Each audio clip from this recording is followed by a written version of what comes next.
ইসলামকে, কোরআনকে মসজিদ মাদ্রাসা থেকে সংসদে পাঠাও, অর্থ মন্ত্রণালয়ে পাঠাও, রাজনৈতিক মন্ত্রণালয়ে পাঠাও, সারা দেশে কোরআন কায়েম করো। ইসলামের সৌন্দর্যে পৃথিবীর মানুষ আবার মুক্ত হবে, বিমোহিত হবে। বাংলাদেশের হিন্দু বৌদ্ধরাও তারাও ইসলাম গ্রহণ শুরু করে দেবে।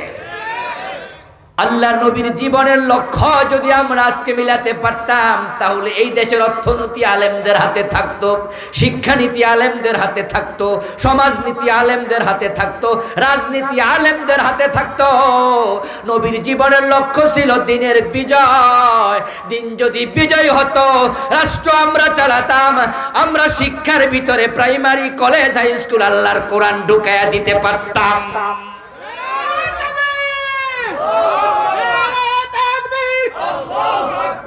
এই আমরা রাষ্ট্র চালাচ্ছি 53 বছর, তখন মোটেও ভাবছি না রাসূল কিভাবে রাষ্ট্র চালালেন। আমাদের বিশাল অর্থনৈতিক জীবন, যা আমাদের জীবনে 24 ঘন্টার সাথে জড়িত, মানুষের মৌলিক চাহিদার সাথে জড়িত। অন্ন, বস্ত্র, বাসস্থান, শিক্ষা, চিকিৎসা, বিনোদন, সব জায়গায় অর্থের সরাসরি সম্পর্ক। সে হোল ইকোনমি লাইফ, টোটাল অর্থনৈতিক জীবন রাসূলুল্লাহর আদর্শের ধারে কাছে নাই। কেউ পুঁজিবাদ, কেউ সমাজতন্ত্রবাদ। আপনারা আশ্চর্য হওয়ারই কথা যে 92% মুসলমানের দেশ বাংলাদেশ। আমাদের দেশে যে অর্থনীতি পড়ানো হয় ইউনিভার্সিটি, কলেজে, ওই অর্থনীতির মাঝে 1 নাম্বারও ইসলামী অর্থনীতি পড়ানো হয় না। টোটাল ইকোনমিটাই হচ্ছে পাশ্চাত্যের। অথচ আমরাই বলছি আমরা মুহাম্মাদের উম্মত, আমরা মুসলিম। তো নবী মুহাম্মদ সাল্লাল্লাহু আলাইহি ওয়াসাল্লামের জীবনে কি অর্থনীতি ছিল না? উনি কি ব্যবসা করেন নাই? উনি কি চাকর বাকর লালন করেন নাই? উনি কি খাবার দাবার কিনেন নাই? উনি কি বাজারে বিক্রি করেন নাই? নবীজি মুহাম্মদ সাল্লাল্লাহু আলাইহি ওয়াসাল্লাম কি বাড়ি বানান নাই? সন্তানদের খাবার মুখে তুলে দেন নাই? উনি কি বস্ত্র কিনেন নাই? উনি কি শিক্ষা ব্যবস্থা ঢেলে সাজান নাই? তাহলে উনার জীবনের বিশাল একটি অংশ অর্থনীতি, সেটাতে মুসলমানদের রাসূলের অনুসরণের কোনো নামই নাই বাংলাদেশে। পুরাটা অর্থনীতি চলছে পুঁজিবাদের উপরে ডিপেন্ড করে। তো রাসূলকে অনুসরণ করা যদি ফরজ হয়, এখানে ওই ফরজের খবর কি? রাষ্ট্র যে শিক্ষা ব্যবস্থাটা চালাচ্ছে, ওই শিক্ষা ব্যবস্থাটা পুরাটাই হচ্ছে পাশ্চাত্য নির্ভর। আমরা আলেম ওলামারা নিজেদের অর্থায়নে, পীর সাহেব হুজুররা নিজেদের অর্থায়নে কিছু মাদ্রাসা বানাইছিল।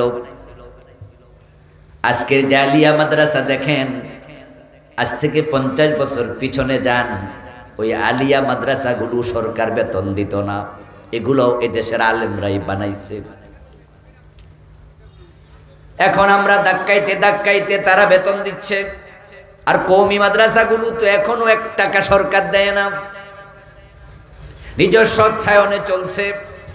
এই যে ইসলামী শিক্ষা ব্যবস্থা বলেন, মক্তব বলেন, কওমি মাদ্রাসা, তারপরে আলিয়া মাদ্রাসার এখন বেতনের অংশটুকু আছে, কিন্তু পুরাটাই ছিল মানুষের নিজস্ব অর্থায়নে।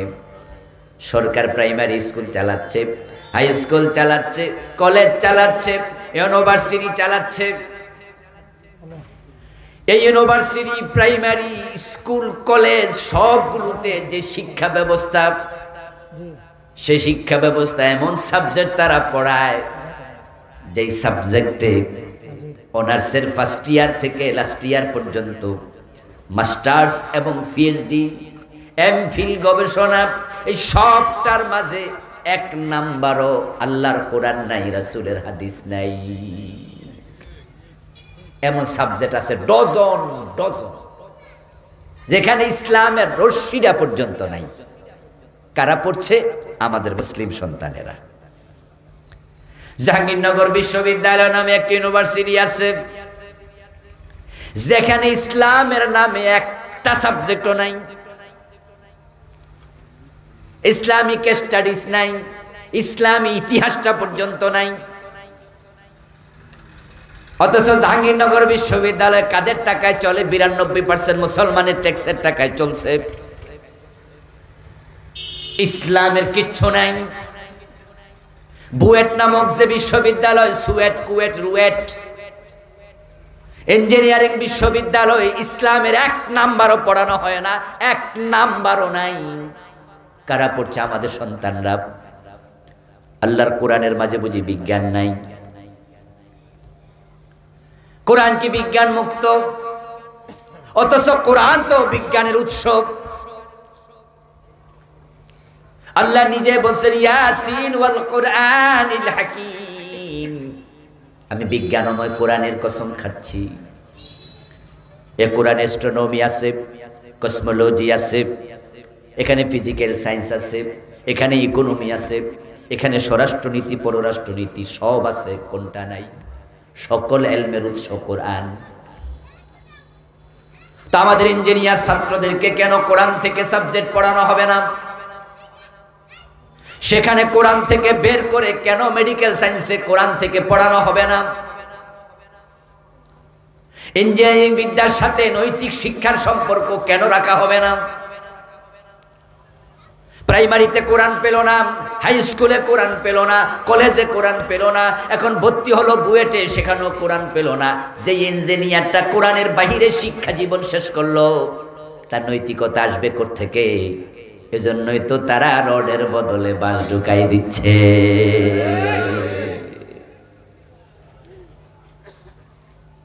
যে মেডিকেলের সামান্য কোরআনের সিলেবাসের অংশ রাখা হলো না, অথচ চিকিৎসা বিজ্ঞান জনক একজন মুসলিম ইবনে সিনা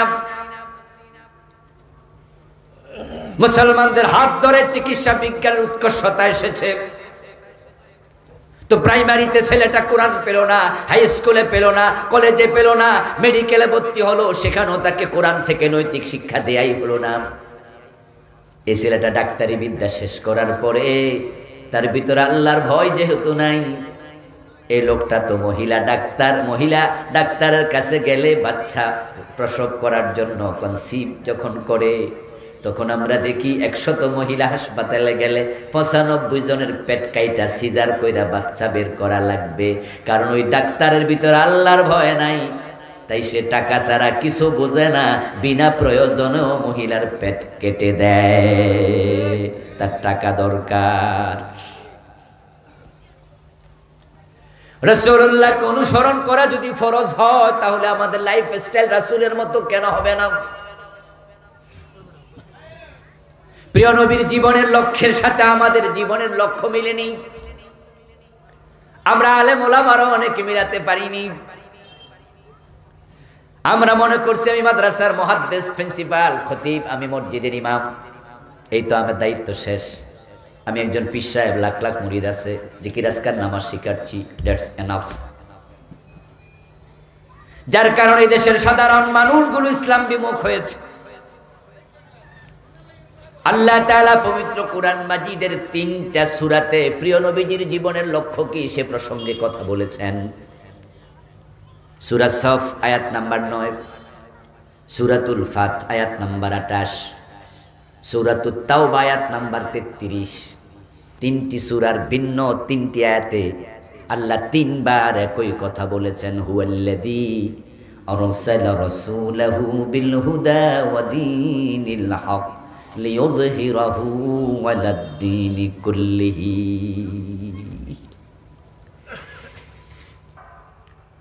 আমার বন্ধু, আমাদের বুয়েটে, আমাদের মেডিকেল গুলোতে আমরা কোরআন সিলেবাসে ঢোকাতে পারতাম। পৃথিবীর অন্যান্য মুসলিম দেশে যান, খবর নেন, তাদের দেশের সিলেবাসে কোরআন শিক্ষা আবশ্যক। মিশর বলেন, সৌদি আরব বলেন, দুবাই বলেন, কাতার বলেন। আমার বন্ধু ইন্টারমিডিয়েট পাশ করে যতজন, এসএসসি পাশ করে, তাদের মাঝে কোরআন পড়তে পারে না এমন একজন স্টুডেন্ট পাওয়া যাবে না। তাদের সিলেবাস তাদেরকে আলেম বানাচ্ছে। এখন আমরা মাদ্রাসায় যারা পড়ি, আমরা কোরআন পড়লাম, প্রশ্ন হলো মাদ্রাসায় পড়ার পার্সেন্টেজ টোটাল আমাদের জনশক্তির কত? টোটাল জনশক্তির কত পার্সেন্ট মাদ্রাসায় পড়ছে? আমার তো মন বলে 30%-এর বেশি নয়। তাও সেটা হবে কিনা সন্দিহান। 100 জনের মাঝে 30% যদি মাদ্রাসায় পড়ে, বাকি 70% তো মাদ্রাসায় পড়ে নাই। তাহলে 30% কোরআন পড়লো, বাকি 70% কোরআনের বাহিরে থেকে গেল।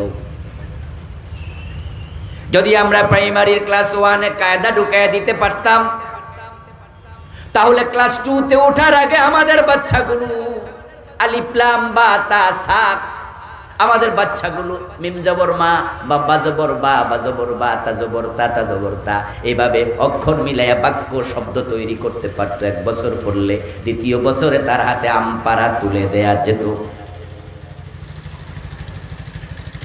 ক্লাস 2-তে যদি আমপারা পড়ানো যেত, ক্লাস 3-তে 10টা সূরা অর্থ সহ শিখাইয়া দিতাম। সিলেবাসটা সেভাবে বানানো হতো, ক্লাস 5 পাস করলে সব বাচ্চা গড়ে কোরআন পড়তে পারত। এসএসসি লেভেলে যাওয়ার আগে কোরআনের অর্থ 10 পারা মুখস্থ করায় দেয়া যেত। যদি ক্লাস 10 পর্যন্ত কোরআন এবং হাদিসকে বাধ্যতামূলক পড়ানো যেত, তাহলে প্রতিটা ঘরে ঘরে বাবা মরলে জানাজার নামাজ পড়ানোর ইমাম তৈরি হয়ে যেত।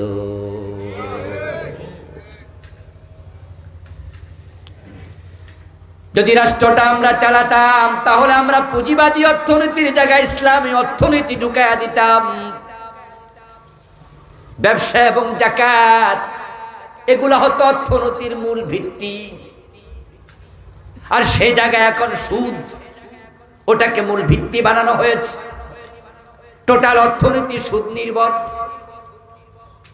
হয়তো কেউ সুদ খায়, না হয় সুদ দেয়, না হয় সুদ লিখে, না হয় সুদের সাক্ষী থাকে। সুদের সাথে জড়িত নয় এমন ব্যবসায়ীর সংখ্যা কত?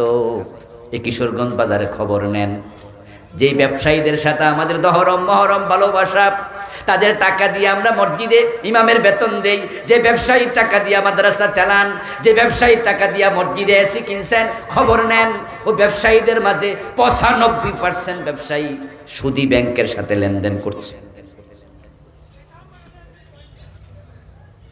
লাআনা রাসূলুল্লাহ সাল্লাল্লাহু আলাইহি ওয়াসাল্লাম আকিলার রিবা ওয়া মুকিলাহু ওয়া শাহিদাইহি ওয়া কাতিবাহু ওয়া ক্বালা হুম সাওয়াউন। প্রিয় নবীজি লানত করেছেন 4 ব্যক্তিকে, যে সুদ খায়, যে সুদ দেয়, যে সুদ লিখে, যে সুদের সাক্ষী থাকে। প্রিয় নবীজি বলছেন হুম সাওয়াউন, তারা সবাই গুনাহের ব্যাপারে সমান। ওই খবর নিয়ে দেখেন ব্যবসায়ীর এত বড় দোকান, এত টাকা পেলেন কই, পুঁজি কোত্থেকে আনছেন? তখনই কানে কানে বলে দেবে সোনালী ব্যাংক থেকে ঋণ নিছি, জনতা ব্যাংক থেকে টাকা তুলছি, অমুক এনজিও থেকে টাকা তুলছি। ও আমার প্রিয় ভাইয়ারা, যেই লোকটা সুদ দেয় সে যেমন অপরাধী, যে সুদ খায় সে সমান অপরাধী, যে সুদী ব্যাংকে চাকরি করে সমান অপরাধী, যে সাক্ষী থাকে সমান অপরাধী। রাসূল লানত করেছেন তাদেরকে। তো আপনার পরিচিত লোকটা মালউন, রাসূলের লানত প্রাপ্ত, অভিশপ্ত, সমান গুনাহ। গুনাহটা কি? ক্বালা রাসূলুল্লাহ সাল্লাল্লাহু আলাইহি ওয়াসাল্লাম লিররিবা 73 বাবান আইসারুহা আন ইয়ানকিহুর রাজুলু উম্মাহ। প্রিয় নবীজি বলেছেন সুদ খেলে 73 গুনাহ, সবচেয়ে ছোটটা হলো নিজের মাকে বিয়ে করা, মানে মায়ের সাথে জিনা।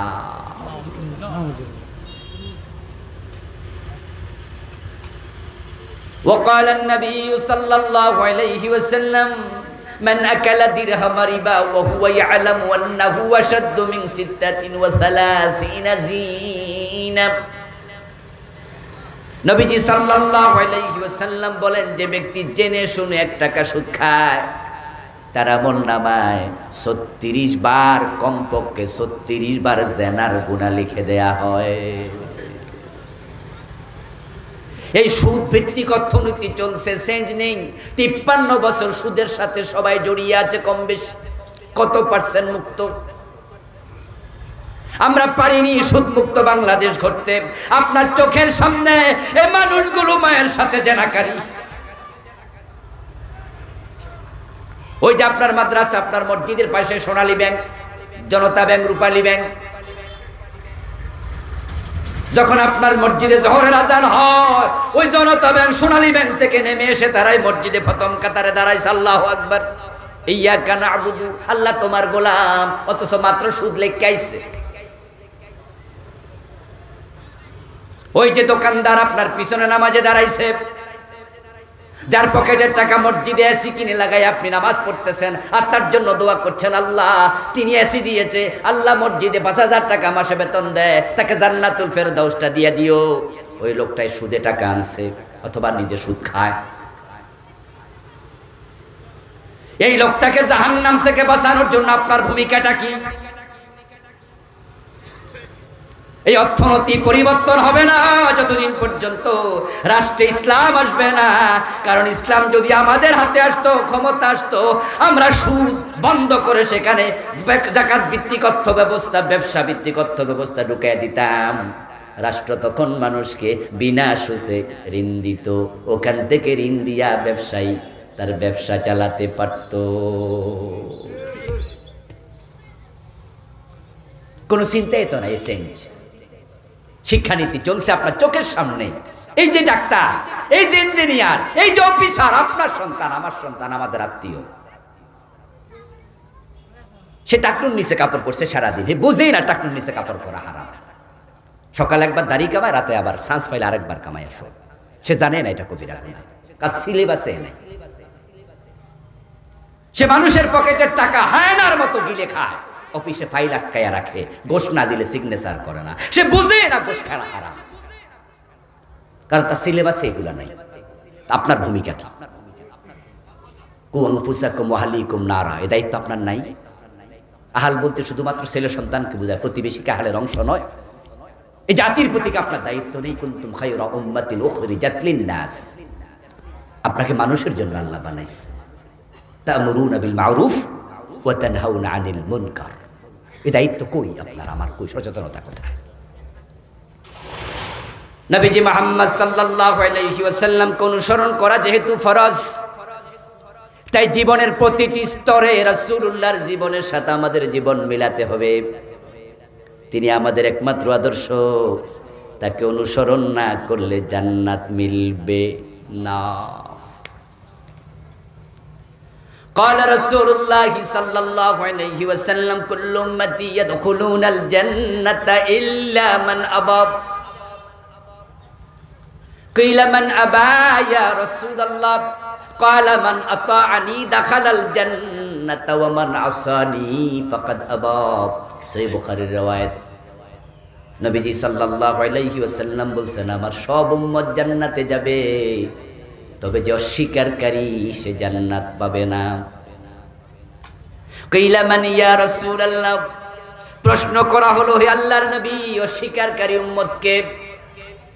নবীজি মুহাম্মদ সাল্লাল্লাহু আলাইহি ওয়াসাল্লাম জবাব দেন, মান আতানি দাখালাল জান্নাহ ওয়া মান আসানি ফাকাদ আবা, যে আমি নবীকে অনুসরণ করবে সে জান্নাতে যাবে, যে আমাকে অনুসরণ করবে না সে অস্বীকারী, তার কপালে জান্নাত নেই।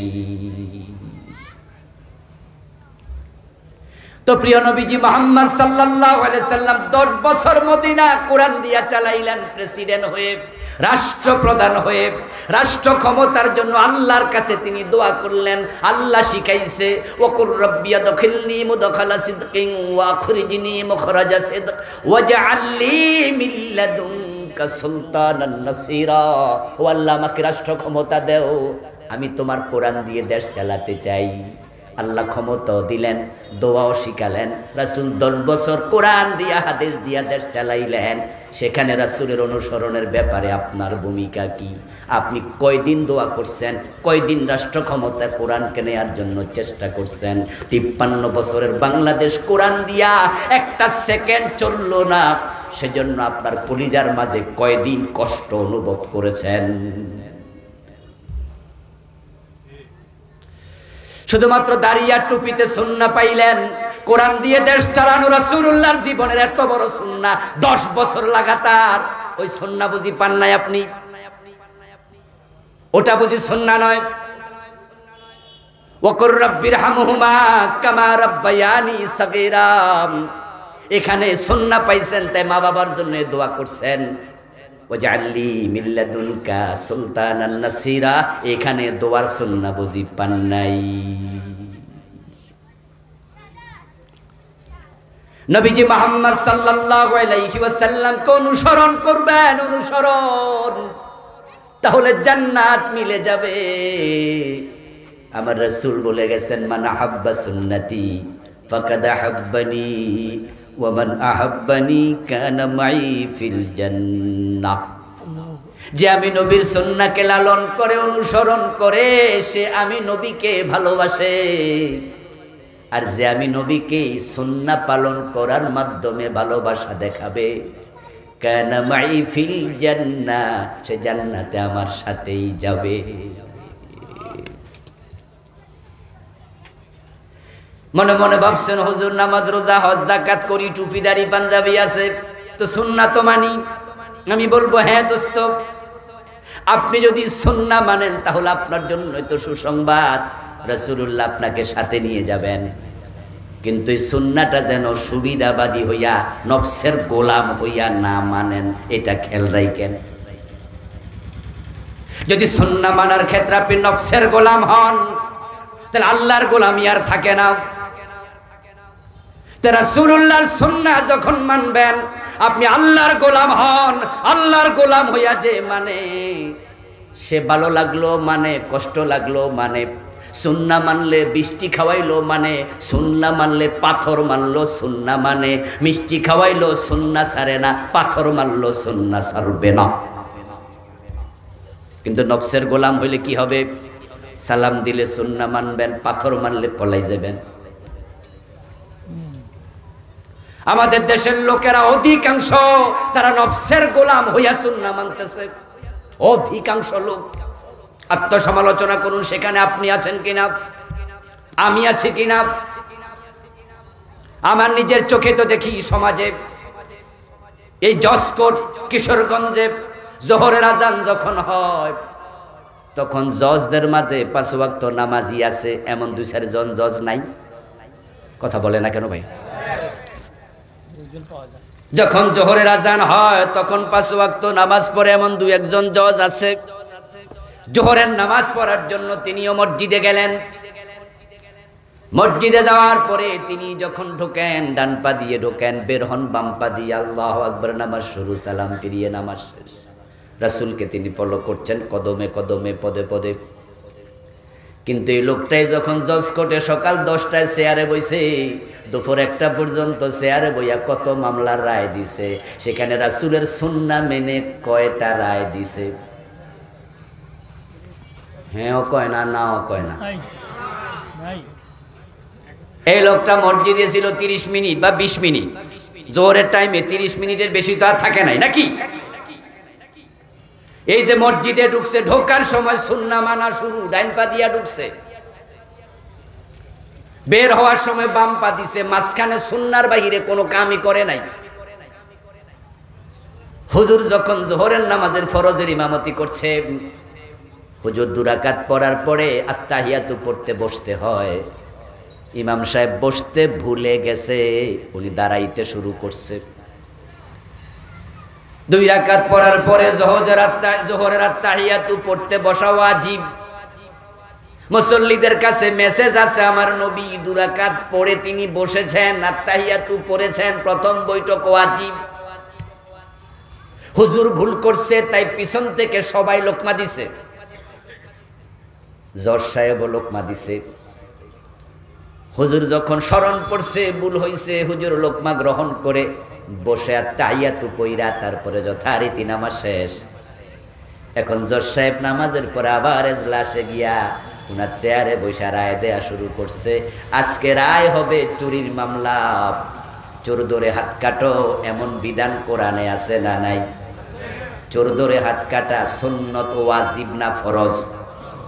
আর হুজুর যে মিস করছিল সেটা কি? আমার কথাকে আমি বুঝাইতে পারতেছি না, তো জবাব দিচ্ছেন না কেন তাহলে? বলেন না, হুজুর যেটা মিস করছে সেটা কি ছিল? আর সর ধরে হাত কাটা ওয়াজিব না ফরজ? এই হাকিম এই ফরজ কাম করে তো হুজুর যে লোকমা দিল। কিছুক্ষণ আগে হুজুর যখন ভুল করছিল, হুজুর যে ধরে লোকমা দিল, সব মুসল্লি তো একসাথে লোকমা দিল।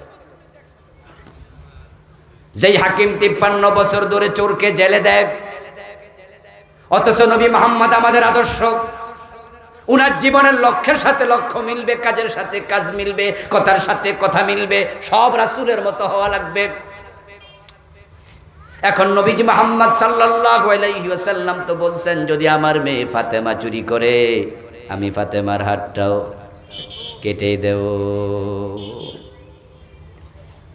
রাসূলুল্লাহর জামানায় চোর ধরে হাত কাটছে, এটা শখের বসে না আল্লাহর অর্ডার? কোরআনে আদেশ আছে না নাই? 53 বছরে কয়দিন মানছেন? ও দোস্ত, মানুষ নামাজ পড়ে না, আপনারা ঠিকই নামাজের ওয়াজ করেন, করতেই হবে, আমরাও করি, করবই। আল্লাহ বলছে নামাজ পড়ো, আকিমুস সালাত। আপনি নামাজের ওয়াজ পাইলেন, নামাজের ওয়াজ করলেন, নামাজের জন্য তাবলিগে গেলেন, নামাজের জন্য পীর সাহেব হুজুরের সাথে মানুষের বাড়িতে গেলেন, নামাজের দাওয়াত দেওয়ার জন্য এলাকার ইমাম সাহেবকে নিয়ে মহল্লায় ঢুকলেন, নামাজের জন্য এত মহাব্বত, আলহামদুলিল্লাহ, এটা ভালো, এটা থাকতেই হবে। কিন্তু আমার প্রশ্ন, আকিমুস সালাহ যে আল্লাহ বলছে, আকিমুদ্দিন, এটাও কোরআনে আছে না নাই? তো দিন কায়েমের দাওয়াত কয়দিন দিছেন? আপনি আকিমুস সালাহটা বুঝলেন ঠিকই, দিন কায়েমেরটা বুঝেন নাই, ওটা কোরআনে নাই। ওটার ব্যাপার আপনার ভূমিকা নাই কেন? প্রবলেমটা কোথায়? সমস্যা হলো আপনি নফসের গোলাম। আল্লাহর সামনে সকলকে যেতে হবে, কারণ আপনি জানেন যে নামাজের ওয়াজ করলে মাইর খাওয়া লাগে না, জেলে যাওয়া লাগে না। আর দিন কায়েমের কথা বললে দেশে গত 15 বছরে কত আলেমকে জেল খাটানো হয়েছে। দিন কায়েমের কথা বললে ফিরালি থাকে না, পীর সাহেব সদরে নিয়ে জেলে দিয়ে দেয়। দিন কায়েমের কথা বলবেন, ধর্ম নিরপেক্ষ সকল মুরিদ আপনার থেকে সরে যাবে, বলবো এই হুজুর তো আগে ভালো ছিল, এখন রাজনীতি শুরু করছে। এজন্য ওরা ধর্ম নিরপেক্ষ পীর সাহেব খুঁজবে। ফিরদের মাঝে ধর্ম নিরপেক্ষ ফির আছে না, অর্থাৎ চলুক না বাজে ধর্ম দিয়ে দেশ, ওই পীর সাহেবের মাথায় কোনো ব্যথা নাই। এটা ইসলাম ধর্মের ফির না, এটা ধর্ম নিরপেক্ষ ফির। সত্যিকার অর্থে মুসলিম পীর যদি হতো, তাহলে আল্লাহ ছাড়া কারো আইনে দেশ চলবে, এটা ওই পীর সাহেব সহ্য করতে পারতো না। উনার মুরিদ 100 হোক, 500 হোক, 1000 হোক, মুরিদদেরকে শিখাতো যে আল্লাহ ছাড়া কারো আইন চলতে পারে না। আল্লাহর আইনের বাহিরে যারা 53টা বছর মানুষকে ডাকছে, ডাকছে না, দলের দিকে ডাকে না, আমাদের দলে আসেন, আমাদের দলে আসেন, আমাদের দলে যোগ দেন। এই যে কয়দিন আগে বিপ্লব হলো, পরিবর্তন হলো, পরিবর্তনের পরে ওই দল থেকে এই দলে চলে আইছে এমন লোক আছে না নাই? শুধু বড় বড় নেতারা এখনো পারে নাই, চান্সটা পায় নাই। চান্স পাইলে চলে আইব, কিন্তু লাইনে আছে, শুধু চান্সটা দিলে হয়, শুধু নামটা পাল্টায় দেবে, চলে আসবে, কারণ সুবিধা। ওখানে থাকা অবস্থায় 15 বছর সাদাবাজি করেছে, লুটতরাজ করেছে, এখন নামটা চেঞ্জ করলে এখানে চলে তো দলে আসলেও এখানেও সাদাবাজি সুযোগ আছে না নাই? কিন্তু ইসলামের দিকে ডাকলো আইব না, কারণ ওখানে গেলে আবার দাড়ি রাখা লাগবো, নামাজ পড়া লাগবো, কোরআন পড়া লাগবো, আর সাদাবাজিও সুযোগ নাই। এত ঝামেলা করে কেডা? ও দোস্ত, আমার প্রিয় নবী সাল্লাল্লাহু আলাইহি ওয়াসাল্লামকে আল্লাহ তাআলা দুনিয়ায় কেন পাঠালেন? লক্ষ্য কি? হুয়াল্লাযী আরসালা রাসূলাহু বিল হুদা, তিনি মহান সত্তা আল্লাহ, যিনি তার রাসূলকে কোরআন দিয়ে পাঠালেন। হুদা মানে কোরআন। কোরআনের নাম কি? এইমাত্র বললাম কি? হুদা। হাদা হুদা, হুদাল লিন্নাস, হুদাল লিল মুত্তাকিন, ফামান তাবিআ হুদায়া ফালা খাউফুন আলাইহিম ولا هم يحزنون فمن اتبع هدايا فلا يضل ولا يشقى هذا هدى এটা হলো হেদায়েতকারী কিতাব এখানে যে যাবে সে হেদায়েত খুঁজে পাবে সুবহানাল্লাহ পড়ে হেদায়েতের জন্য কোরআন আল্লাহ কোরআন দিয়ে রাসূলকে পাঠাইছে এখানেও তো আমরা পিছিয়ে পড়ে আছি এই জাতি কোরআনের কাছে হেদায়েতের জন্য যায় না এরা দেওয়ানবাগে যায় আটরশি যায় মাইজবান্না যায় ওরা আগে পিসাব খুঁজে নেয় আগে কোরআন খুঁজে নেয় না অথচ আগে যদি কোরআন পড়তো তাহলে ভণ্ড পীরের হাতে পড়ে ঈমান হারাইতো না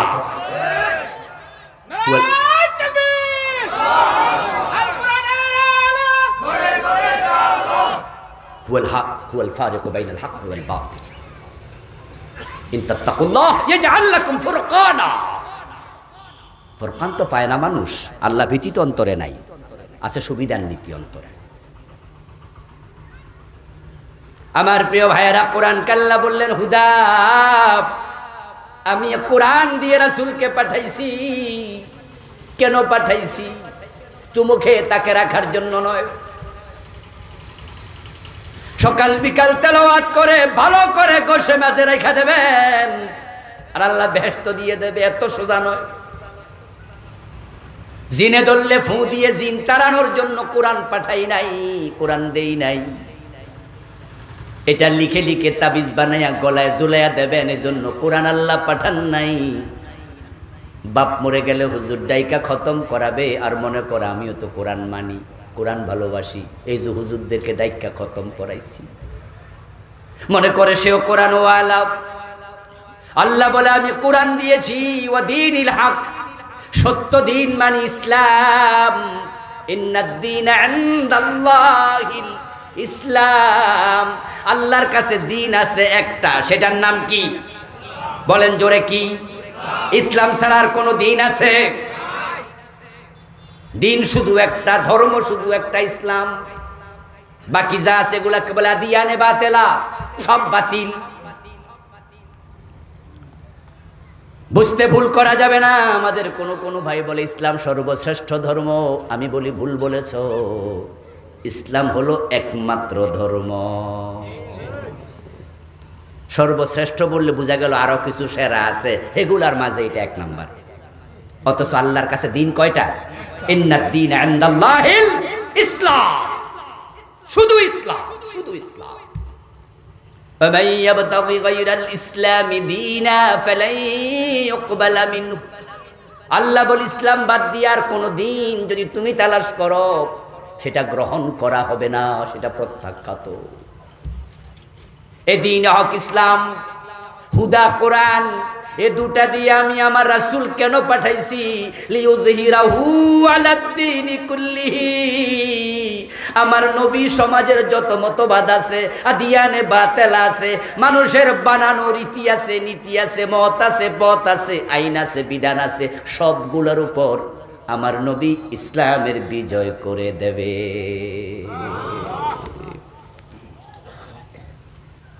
আমি আমার নবীকে কোরআন দিয়ে পাঠিয়েছি কোরআনের বিজয় করে দেবে ইসলামের বিজয় করে দেবে قال رسول الله صلى الله عليه وسلم الاسلام يعلو ولا يعلى প্রিয় নবীজি বললেন ইসলাম বিজয়ী হতে এসেছে ইসলাম পরাজিত হতে আসে নাই এই কথাটা আমার নয় প্রিয় নবীর হাদিস রাসূলুল্লাহর হাদিসের প্রতি একটু শ্রদ্ধা দেখাইয়েন ভালোবাসা দেখাইয়েন অন্তরে আল্লাহ নূর তৈরি করে দেবে আল্লাহর কথা রাসূলের কথা শুনলে ঈমানের জোশ বাড়তে হবে এটা মুমিনের আলামত ওয়াইদা তুলিয়াত আলাইহিম আয়াতুনা যাদাতহুম ঈমানা হাদিস শুনবেন কোরআন শুনবেন একটু নড়াচড়া দিবেন না আপনার ঈমানের জোশ নাই মরে গেছে ঈমান قال رسول الله صلى الله عليه وسلم الاسلام يعلو ولا يعلى প্রিয় নবীজি বলেন ইসলাম বিজয়ী হতে এসেছে পরাজিত হতে নয় এবার আপনাদের কাছে আমি প্রশ্ন করি 53 বছরের বাংলাদেশে ইসলাম বিজয়ী অবস্থায় আছে না পরাজিত তো তোমার চোখে পানি আসে না কেন তোমার ইসলাম পরাজিত তোমার অন্তরে হাহাকার তৈরি কেন হয় না? তোমার চোখের সামনে তোমার ইসলাম পরাজিত। তোমার ইসলাম তো বিশ্ব শাসন করতে এসেছে।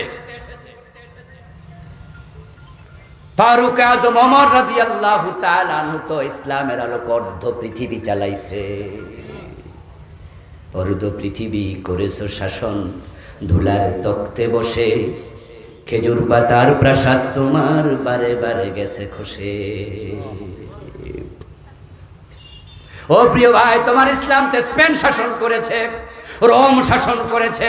তোমার ইসলামী ভারতীয় উপমহাদেশ প্রায় 1000 বছর শাসন করছে। তো তোমার 53 বছর ইসলাম কেন পরাজিত? অথচ এই দেশটা তো ইসলামের নামেই বিভক্ত হয়েছে। ইতিহাস কম বেশি যারা পড়েছেন জানেন, 47-এ যখন দেশ ভাগ হয় তখন মুসলমানের জন্যই তো পাকিস্তান আলাদা করা হয়েছে, হিন্দুদের জন্য হিন্দুস্তান, মুসলমানের জন্য পাকিস্তান। তো ইসলামের নামে যেই দেশ আলাদা হয় ও দেশে ইসলাম পরাজিত থাকবে কেন?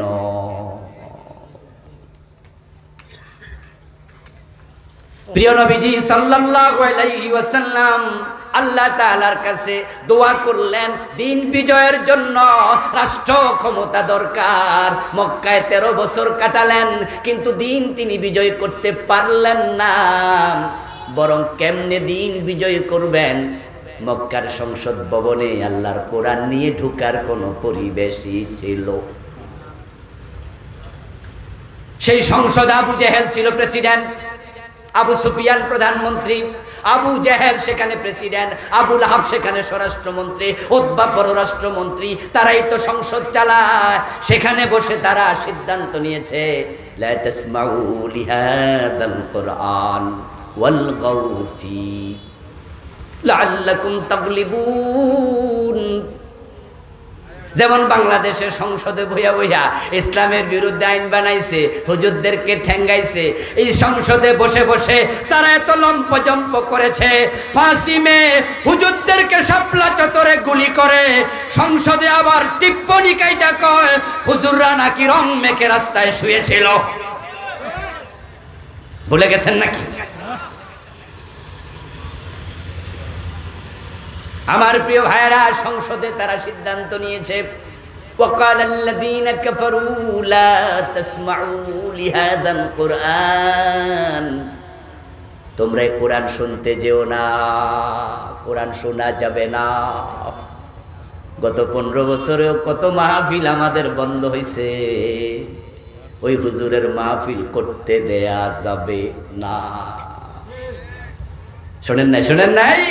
কত হুজুর ধরে ধরে জেলে দিছে। আল্লামা সাইদি রাহিমাহুল্লাহকে 13টা বছর জেলে দিছে, 13টা বছর। জুনায়েদ বাবুনগরী রাহিমাহুল্লাহর মতো বয়োজ্যেষ্ঠ আলেম, কত হাজার হাজার মুহাদ্দিসের উস্তাদ রিমান্ডের নামে 2টা হাঁটু তার অসল করে দিয়েছে পিটাই।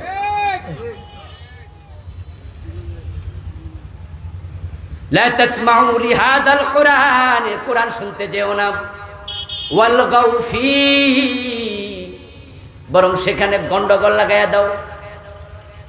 লাআল্লাকুম তাগলিবুন, তাহলে তোমরা বিজয়ী থাকবে। তাহলে কোরআন যদি পড়ে, কোরআন যদি বলে, কোরআন যদি শোনে, তোমরা পরাজিত হবে। ঠিক তারাও 15 বছরের জুজুর ভয় ছিল তাদের কলিজায়। আলেম ওলামারা মাথা উঁচু করে দাঁড়ালে তারা টিকতে পারবে না, তাই তারা আলেমদেরকে ঠেঙ্গানোর কাজে ব্যস্ত ছিল। কোন আলেমরে সারে নাই, হাজার হাজার আলেমরে জেলে ঢুকাইছে, কিন্তু টিকতে পারে না, পারে না। ইন্নাহু লা ইউফলিহুজ জালিমুন, আল্লাহর কথা হলো জালেম আমরা কখনো সফল হয় না।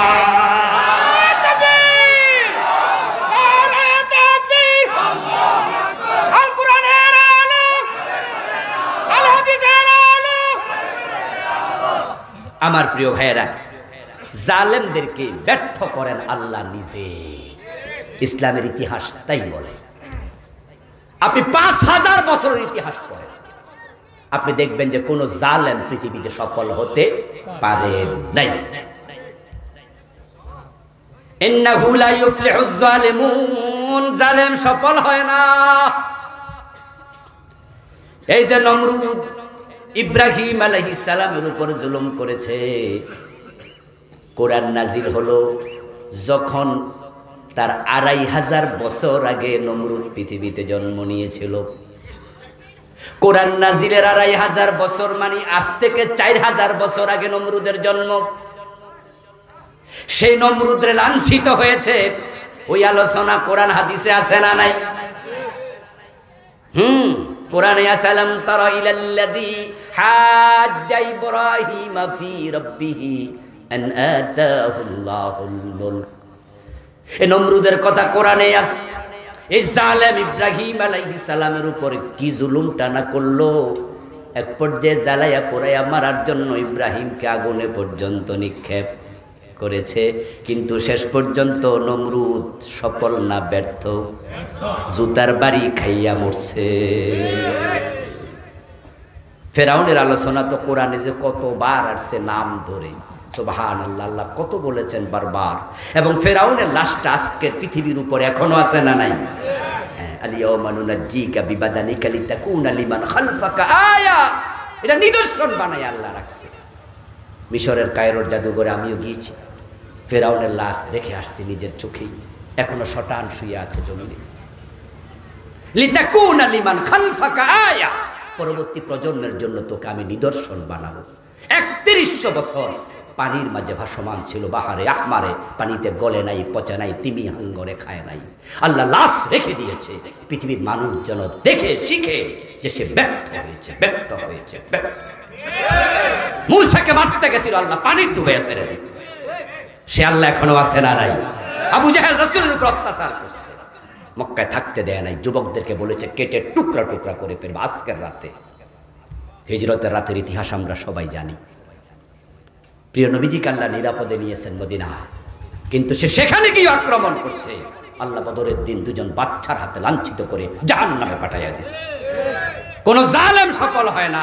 5 তারিখও দেখেছি, এই 15 বছর যারা আলেমদের উপর জুলুম করেছে এমন ভাবে পালাইছে, রান্না করা খাবার খেয়ে পালানোর সময় পায় নাই। আপনারা দেখেছেন ফেসবুকে, রানলো কেডা আর খাইলো কেডা। কাপড় নিয়েও পালাইতে পারে নাই, যেটা পরনে ছিল ওইটা লইয়া পালাইছে। পরে পোলাপান যায় আলমারি খুইলা খুইলা কাপড় মানুষেরে দেখাইছে না, এমন কাপড় যেটি নামও নেওয়া যায় না। আমার প্রিয় ভাইয়েরা, জালেমরা কখনো সফল হয় না। নবীজি মুহাম্মদ সাল্লাল্লাহু আলাইহি ওয়াসাল্লামের বিরুদ্ধে আবু জেহেলরা বলল, কোরআন শুনতে যেও না, কোরআন শোনা যাবে না। আল্লাহর নবী 13টা বছর মক্কায় কাটানোর পরে আল্লাহর ইশারায় হিজরত করে মদিনায় চলে গেলেন। যাওয়ার পথে প্রিয় নবীজি ভাবেন, যদি মদিনায় গিয়ে দেখি ওখানে সংসদে আরেক আবু জেহেল বসে আছে, তাহলে হিজরত করে লাভ কি? হিজরত করে লাভ কি? কারণ কোরআন বিজয়ের জন্য তো কোরআনকে জায়গা মতো নিতে হবে। বিজয়ী কোরআন তখনই হবে, ইসলাম বিজয়ী হতে এসেছে, পরাজিত নয়। কোরআন তখনই বিজয় হবে যখন আইনের জায়গায় কোরআনকে পৌঁছানো যাবে। আমরা যখন গোসল করতে ওয়াশরুমে ঢুকি, বালতির পানিতে মগ দিয়ে আমরা গোসল করি, তখন আপনি 1 মগ পানি যদি মাথাতে ঢেলে দেন, তাহলে এটা কিন্তু ধাক্কাইয়া পায়ে নেওয়া লাগে না, ঢেলে দিচ্ছেন পায়ে নিজে নিজে চলে যাবে। আর যদি আপনি নিচের থেকে ধাক্কান, তাহলে মাথা পর্যন্ত আনতে 4-5 বালতি লাগবে। এই জন্য কোরআনের যে বিধান, দাওয়াতের যে নিয়ম, আপনি দেখুন ইসলামের ইতিহাস পিছন থেকে দাওয়াতটা আল্লাহ অধিকাংশ নবীকে শুরু করছে নেতা থেকে। নেতা ফেরাউন নেতা ছিল, নবী মূসাকে আল্লাহ বলছে ইযহাব ইলা ফিরাউনা ইন্নাহু তাগা, ইযহাবা ইলা ফিরাউন, যাও দোনো ভাই যাও, ওয়াকুলা লাহু কাওলান লাইয়িনা। এই মূসা হারুন নবুয়ত দিয়েছি, প্রথম দাওয়াত ফেরাউনের বাড়িতে, সুবহানাল্লাহ পড়ে। অথচ ফেরাউনের ভয়ে তো নবী মূসা পালাইয়া গেছিল, 10টা বছরের মতো দেশের বাহিরে ছিল। আর আল্লাহ আজকে কিতাব দিয়ে, নবুয়ত দিয়া, কিতাব তখনও দেয় নাই, মাত্র নবুয়ত দিয়েছে। নবুয়ত দিয়ে বলছে আগে ফেরাউনের বাড়ি যাও। ওয়ানদির আশিরাতাকাল আকরাবিন, নবী মুহাম্মদ সাল্লাল্লাহু আলাইহি ওয়াসাল্লামকে আল্লাহ বলে, ও নবী, আপনার আপনজন তাদেরকে জাহান্নামের ভয় প্রদর্শন করুন। এবার আবু জেহেল, আবু লাহাব, উতবা সাহেব, আবু সুফিয়ান তারা রাসূলুল্লাহর বাড়ির পাশের মানুষ, আর আবু লাহাব তো রাসূলুল্লাহর আপন চাচা, ঘরের মানুষ। ওরা কি মক্কার সাধারণ লোক ছিল না নেতা ছিল? দাওয়াত নেতাদেরকে দিয়ে শুরু হবে, কারণ যদি সমাজের নেতা ঠিক হয় মানুষ এমনি ঠিক হয়। আরবি প্রবাদ আছে, আন্নাসু আলা দীনি মুলুকিহিম, নেতা সোজা, কর্মী সোজা। আর আমাদের দেশে ইসলামের বিজয় না হওয়ার পিছনে এটা আরেকটা কারণ, আমরা নেতাদের কাছে দাওয়াত দিতে যাই না, সামসামি করতে যাই, ওদের কিছু হাদিয়া তোপা রুটি খাওয়ার জন্য যাই। বরং আমরা দাওয়াতি কাজের জন্য খুঁজে নেই এমন লোক যে লোকের কাছে গেলে দমক দিব না, তিরস্কার করবে না, করে না কো ঢুস ঢাস, মারে না কো ফুসফাস, খায় শুধু দুধ ভাত, নেই কোনো উৎপাত, এমন লোক খুঁজে আমরা দাওয়াত দিয়ে কই দায়িত্ব পালন হয়েছে। হ্যাঁ, তাদেরকেও দাওয়াত দিতে হবে। বেলালের কাছেও দাওয়াত দিয়েছেন রাসূল, আম্মারের কাছেও দিয়েছেন, সুহাইবের কাছে দিয়েছেন, দেবেন। কিন্তু আবু জেহেলের কাছে রাসূল বারবার দিয়েছেন, বারবার দিয়েছেন। আল্লাহর কাছে ওমরের হেদায়েতের জন্য আলাদা স্পেশাল মুনাজাত করেছেন, দোয়া করেছেন। দ্বীনের বিজয় রাসূল করতে পারলেন না, রওনা দিলেন। আল্লাহ রাসূলের অন্তরের দিকে তাকায়া দেখ, আমার নবীর অন্তরে দ্বীন বিজয়ের জন্য কত আগ্রহ। এবার আল্লাহ জিবরিলকে পাঠায়া দোয়া শিখায়, আপনি বলুন, ওয়াজআললি মিল্লাদুনকা সুলতানান নাসিরা, ও আল্লাহ তুমি আমাকে রাষ্ট্র ক্ষমতা দাও, যে রাষ্ট্র ক্ষমতা দ্বীন বিজয়ের জন্য সাহায্যকারী হবে। সুলতান, আমি রাষ্ট্র ক্ষমতা চাই। হযরত ওসমান রাদিয়াল্লাহু তাআলা আনহু বলেছেন, ইন্নাল্লাহা লা ইয়াযাউ বিস সুলতান মা লা ইয়াযাউ বিল কুরআন। ওসমান প্রেসিডেন্ট ছিলেন তো, ভালো করে বুঝছেন দেশ কেমনে চালানো লাগে, দেশে ক্ষমতা থাকলে সুবিধা কি। ওসমান বলছে, ইন্নাল্লাহা লা ইয়াযাউ বিস সুলতান মা লা ইয়াযাউ বিল কুরআন। কোরআন দিয়ে আল্লাহ যা দূর করেন না, কোরআন দ্বারা যা দূরীভূত হয় না, ক্ষমতা দিয়া আল্লাহ সেটাও দূর করে। রাষ্ট্র ক্ষমতা আল্লাহ আমার দেও। আপনারা একটু বলুন তো, বাংলাদেশে কোরআন আছে না নাই? আরে ভাই জোরে কর না একটু। সুদ আছে না নাই? তো কোরআন কি সুদ দূর করছে? বাংলাদেশে কোরআন আছে না নাই? সিনেমা হল আসেনি, কোরআন কি সিনেমা হল দূর করছে? কিন্তু ইসলামকে ক্ষমতায় কালকে নেন, আমরা আলেমদেরকে ক্ষমতা 151 জন সংসদে পাঠাইয়া দেন, সিনেমা হল আমরা একদিনে বন্ধ করে দেব, সুদী ব্যাংক একদিনে বন্ধ করে দেব। এই জন্য আল্লাহ রাসূলকে দোয়া শিখা, আল্লাহ রাষ্ট্র ক্ষমতা দেব। আর আমরা যদি রাষ্ট্র ক্ষমতার ওয়াজ করি, আপনারা মাঝখানে বইয়ে বইয়ে এখন হুজুররা রাজনীতি করা কি দরকার? এরকম লোক কথা বলার মতো আছে না নাই? হুজুর মানুষ ইমামতি করব, হুজুর মানুষের আইনসি ওয়াজ করতে, উনিও ওয়াজ করব, নামাজ রোজা হজ যাকাত, উনি আবার রাষ্ট্র ক্ষমতা কি দরকার এসব? তা আপনার নবীকে আল্লাহ রাষ্ট্র ক্ষমতা দাও। তাহলে রাসূল যদি আজকে এখানে থাকতেন, তিনি কি ওয়াজ করতেন না? ও মজা লাগে না? গরম ভাতে বিড়াল বেজার, হুজুররা রাষ্ট্র ক্ষমতায় গেলে আপনাদের পাতে তরকারি চলে যাবে, ভাটা পড়বে। আয় আমার রাসূল রাষ্ট্র ক্ষমতা চাইলেন, মদিনায় পৌঁছার আগে দোয়া কবুল, সুবহানাল্লাহ পড়েন। রাস্তায় দোয়া করছে, এই আয়াত নাজিল হয়েছে যাওয়ার পথে, হিজরতের পথে রাস্তা। রাসূলকে আল্লাহ দোয়া শিখেছে, আমার কাছে দোয়া করেন। রাসূলুল্লাহ দোয়া করলেন, মদিনায় পৌঁছতে দেরি, রাষ্ট্র ক্ষমতা হাতে আসতে দেরি নাই। আউস, খাজরাজ, বনু নজির, বনু কোরাইজা, বনু কায়নুকা, যত লোক ছিল মদিনা এলাকায় থাকতো, আল্লাহ সবার মনে রাসূলের প্রতি আকর্ষণ ঢুকাইয়া দিলেন। তলা আল বদরু আলাইনা মিন সানিয়াতিল বিদা বলে সবাই গান গাইতে শুরু করলো। আনন্দে শিশু কিশোর বালক বালিকা আবাল বৃদ্ধ বনিতা সবাই নাচতে শুরু করলো। প্রিয় নবীকে কাঁধে তুলে মদিনার প্রেসিডেন্ট বানায় দিল। 10 বছর তিনি প্রেসিডেন্ট ছিলেন। এবার চোর ধরে হাত কাটা শুরু, ইসলামের বিজয় হয়ে গেল।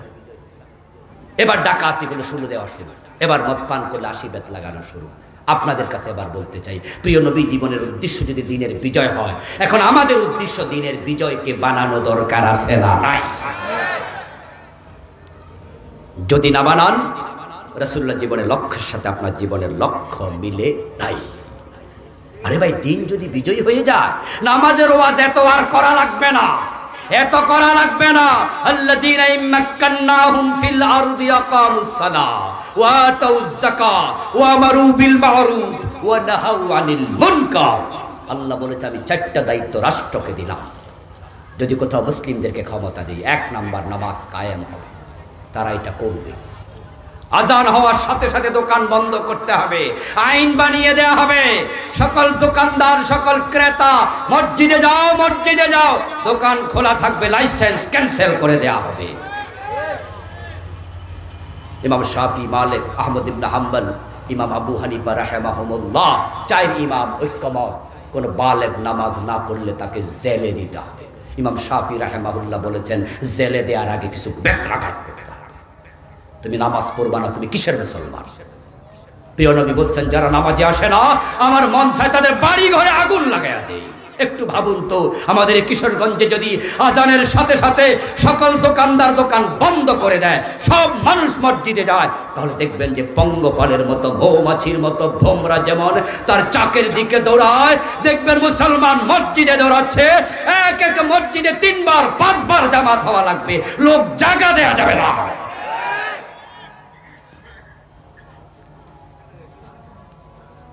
আমার প্রিয় ভাইরা, এই দেশে অনেক ওয়াজ হলো, ওয়াজ তো আর কম হয়নি, কিন্তু বেপর্দা বেহায়াপনা, সিনেমা নাটক কমছে না বাড়ছে? এই সিনেমা কি ওয়াজ করলে বন্ধ করা যাবে? সিনেমা দেখার জন্য হলে যাওয়া লাগে না। এখন যুবকদের হাতে হাতে সিনেমা হল আছে না নাই? এটার ভিতরে সিনেমা হল আছে, এমন সিনেমা হল আছে যেটা বাংলাদেশেও নাই, আমেরিকারটা সহজ। থামাবেন কেমনে? দিন বিজয় ছাড়া সম্ভব না। চুরি বন্ধ করতে হলে চোর ধরে হাত কাটার আইন করে দেন। দেশটা সোনার বাংলা বানাতে বেশি দিন হবে, লাগবে না। আল্লাহু আকবার, আল্লাহু আকবার। আশহাদু আল্লা ইলাহা ইল্লাল্লাহ,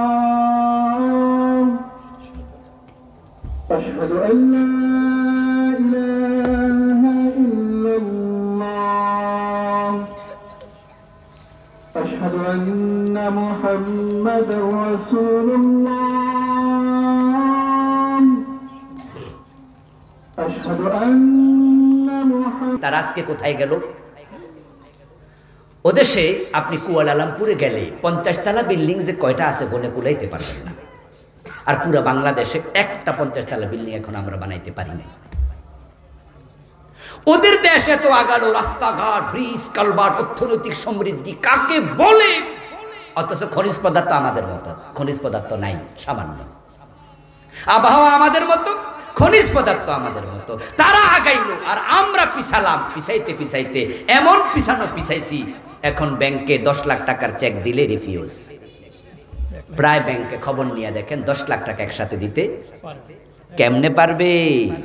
ওদের মাহাতির মোহাম্মদ সৎ মানুষ, ভালো মানুষ, দেশকে আগাইয়া দিছে, আর আমাদের নেতারা নিজেরা টাকা চুরি করে বিদেশ পাচার করছে। আমাদের নেত্রী বললেন তার বাড়ির ফিয়ন কত কোটি টাকার মালিক? 400 কোটি টাকার মালিক। শুনছেন তো? 600 আরো বাড়ছে। আচ্ছা, এই যে 400 কোটি আর 500-600 কোটি যাই হোক, বেটা কি চাকরি করে কামাইছে? তো কার টাকা? শুধু এস আলম গ্রুপ ইসলামী ব্যাংকের 18টা শাখা থেকে টাকা বিদেশে পাচার করেছে 80,000 কোটি। কার টাকা? রিক্সাওয়ালাদের টাকা, ঠেলাওয়ালার টাকা, ব্যবসায়ীর টাকা। আপনার অ্যাকাউন্ট, আমার অ্যাকাউন্ট ইসলামী ব্যাংকে আছে না? আমাদের টাকা তারা বিদেশ পাঠায়। আশ্চর্য তো, অন্যরা বিদেশ থেকে টাকা আরো দেশে আনে, দেশে কাজে লাগা। আমাদের ছেলেরা বিদেশ গিয়ে কঠোর খাটুনি খেটে সৌদি আরবে গেলে দেখবেন যে রাস্তার মাঝে, রোদের মাঝে দাঁড়ায় দাঁড়ায় আমাদের বাচ্চারা কাজ করছে, ভাইয়েরা কাজ করছে। ওরা পাঠাইলে আমরা বলি রেমিটেন্স যোদ্ধা, তারা দেশে টাকা পাঠাইছে, আর তাদের টাকা তোমরা চুরি করে বিদেশ পাঠাও। তোমরা আবার বলো দেশপ্রেম, তোমরা ভণ্ডামি করেছো, ভণ্ডামি। দেশপ্রেমের নাম আমাদের সাথে ভণ্ডামি করেছো। আমরা আলেম ওলামারা কথা বললেই কয় তোমরা পাকিস্তান যাও। আমরা নাকি পাকিস্তান প্রেমী? কই, গত 15 বছরে এত মারলা, এত গুলি দিলা, এত ফাঁসি দিলা, এত জেলে দিলা, আমরা কোনো আলেম তো পাকিস্তান যাই নাই। পাকিস্তান আমাদের দেশ না, আমাদের দেশ বাংলাদেশ। এই ভূখণ্ড আমরা ছাড়বো না। তোমরা ইন্ডিয়া পালাইয়া বুঝাইছো তোমরাই সেখানকার দালাল। আর আমাদের আলেমদেরকে কথায় কথায় পাকিস্তান দেওয়া হয়। দেশপ্রেমের কথা আমাদের শিখাইতে আসছো তোমরা? কোন আলেম বাংলাদেশে টাকা বিদেশ পাচার করছে? একজন আলেমের নাম বলো। আর কানাডায় তারা বেগম পাড়া বানাইছে। আজীব। আমার বন্ধু, শুধু অসৎ নেতৃত্বের কারণে, দিন বিমুখ নেতৃত্বের কারণে দেশটা সোনার বাংলা হতে পারে নাই, তলাবিহীন চুরি হয়ে গেছে। অথচ এমন আবহাওয়া, এমন চমৎকার উর্বর মাটি পৃথিবীর খুব কম দেশে আছে। আপনারা তো হজ উমরা করার জন্য সৌদি আরবে গেছেন।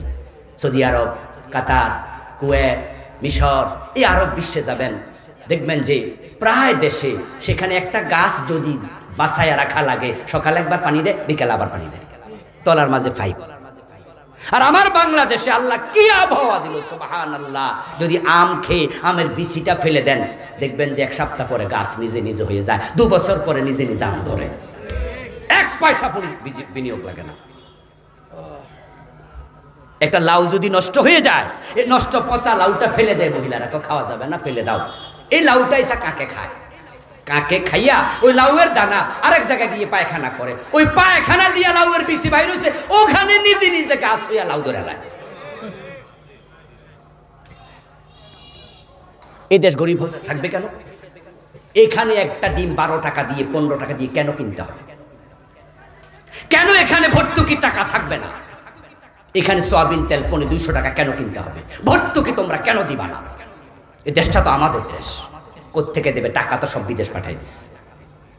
আপনি অবাক হবেন, আমেরিকাও কিন্তু খনিজ পদার্থ নাই। আমি অনেকবার 3বারের মতো আমেরিকায় গিয়েছি। এই আগস্টে আমি 22 দিন ছিলাম আমেরিকায়। একবার আমি শীতকালে ছিলাম, 10 দিনের একটা সফর ছিল, নভেম্বর মাসে 2021 সম্ভবত। শীতের প্রচন্ড প্রখরতায় আমার শীতের কারণে নাকের ভিতরে শ্লেষাতে রক্ত জমে গেল। আমি ভাইদেরকে বললাম যে এত শীত, ওরা বলল না না, শীত এখনো আসেই নাই, শীত আসবে ডিসেম্বরে, যদি থাকেন টের পাবেন। আমি আল্লাহ যেন না পাওয়ায়। বলবো যে হুজুর 2.5 থেকে 3 ফুট উঁচু হবে বরফ। থুতু ফেলে আমরা ঘরে যাই, এসে দেখি থুতুটা বরফ হয়ে গেছে। ফ্রিজের ভিতরের থেকেও অনেক গুণ বেশি ঠান্ডা, -20, -30। আমি বললাম তখন আপনাদের কি অবস্থা? ফল ফলাদি খাবার দাবার? বলল হুজুর ফল ফলাদি দূরের কথা, কোনো গাছে পাতা থাকে না, পুরা দেশটাই অনেক অঞ্চল বরফের নিচে। তা আমি বললাম তাহলে ধনী হলো কেমনে? কয় সেটা তো ওরাই রিজার্ভ করে রাখে, জমায়া রাখে, নেতারা চুরি করে না, সবাই সৎ মানুষ, হতে পারে তারা কাফের। ওয়াশিংটন ডিসিতে বেড়াতে গেলাম, সেখানে সাবেক প্রেসিডেন্ট বারাক ওবামা বলল তার বাড়িটা সামনে, যাবেন নাকি? আমি বললাম চলেন। গিয়ে দেখি 2.5 তলা একটা বিল্ডিং, তার মাত্র 2.5 তলা। বললাম প্রেসিডেন্ট 2 8 বছর, এই তার বিল্ডিং। কয়ে কি চুরি করছে বাংলাদেশের লোকদের মতো? আমি আমাদের দেশে তো মেম্বার হইলে 10 তলা বানায় না, ঠিক না? পুলিশের এসআই নাকি 3 কোটি 5 কোটি টাকার মালিক, আর আপনাদের এলাকায় তো একজন ছিল, উনি নাকি 10,000 কোটি টাকার মালিক। হাউন আঙ্কেল নাকি? আমার দোস্ত, যে আমেরিকা 3 থেকে 5 মাস, 3.5 মাস, 4 মাস বরফের নিচে থাকে, তারা পৃথিবীর সেরা ধনী। আর আমার দেশে 12 মাস ফসল ফলে, আমরা তলাবিহীন জুড়ি। কারণ শুধু একটা, আমি যেটা খুঁজে পাইছি সেটা হচ্ছে চোরদের কারণে। আমাদের বঙ্গবন্ধুও বলেছিলেন মানুষ পায় স্বর্ণের খনি, আমি পাইছি চোরের খনি। ডানে চোর, বামে চোর, সামনে চোর, পিছনে চোর। আমি বলি চোর তো চোর না, এখন একটা ডাকাত হয়ে গেছে। যদি চুরির টাকা, লুটপাটের টাকা দেশে ফিরিয়ে আনো আর তাদের হাত কাটার আইন চালু করে দাও, আগামী 50 বছর নেতারা ভয়ে আর চুরি করবে না। দেশটা ঠিকই সোনার বাংলা। আসুন না আমরা শরীয়ত মানার সুবিধার্থে, সমৃদ্ধ দেশ পাওয়ার সুবিধার্থে কোরআনের বিজয়ের কাজ করি। রাসূলুল্লাহ জীবনের লক্ষ্য কোরআন বিজয়, আমরা সেটা শুরু করি। মানুষ ইসলাম দেখবে, দেখে খুশি হয়ে হিন্দু বৌদ্ধ তারাও ইসলাম গ্রহণ করবে। ইসলাম কি তলোয়ার দিয়ে বিজয়ী হয়েছে নাকি? নো, অসম্ভব, এটা আমাদের উপর মিথ্যা অভিযোগ। তবে হ্যাঁ, দিন বিজয়ের তলোয়ারের ব্যবহার লেগেছে, কিন্তু দিন বিজয়ী হয়েছে আচরণ দিয়ে। ইসলামকে দেখে মানুষ দলে দলে মুসলিম হয়েছে। হযরত ওমরের যুগে ইসলামের সৌন্দর্য দেখার জন্য পৃথিবীর অন্য কাফেররা ইসলামী রাষ্ট্রে আগমন করে ইসলাম দেখে যেত।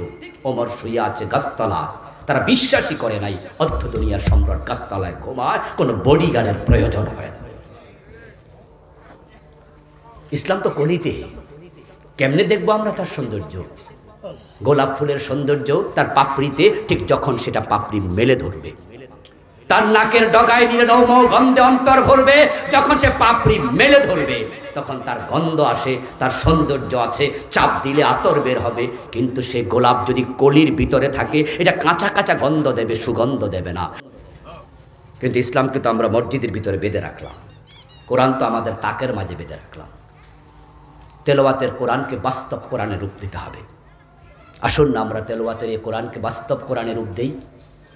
কতই তো পড়লাম চোর ধরে হাত কাটো, কাটতে তো পারলাম না। কতই তো পড়লাম আয-যানিয়াতু ওয়াজ-যানি ফাজলিদু কুল্লা ওয়াহিদিন মিনহুমা মিআতা জালদা ওয়া লা তা'খুযকুম বিহিমা রা'ফাতুন ফি দীনিল্লাহ। আল্লাহ বলে 100 বেত লাগাইবা, অন্তরে যেন কোনো ভালোবাসা তৈরি না হয়, ঠিকঠাক মতো লাগাইবা। 100 দূরের কথা, একটাও তো লাগান নাই। তো তেলাওয়াত পর্যন্তই দায়িত্ব শেষ। বাহ, কি গর্ব করে বলি, এবার আমরা রমাদানে কোরআন খতম করছি। কি কোরআন খতম করলা? একদিনও মানলা না। কোরআন কি তেলাওয়াতের জন্য শুধু এসেছে? এটা আইনের কিতাব, বাস্তব কিতাব। আল্লাহ তাআলা আমাদের সকলকে দিন বিজয়ের আন্দোলনে শরীক হওয়ার তৌফিক দিন, বলেন আমিন। হাযা মা ইনদি।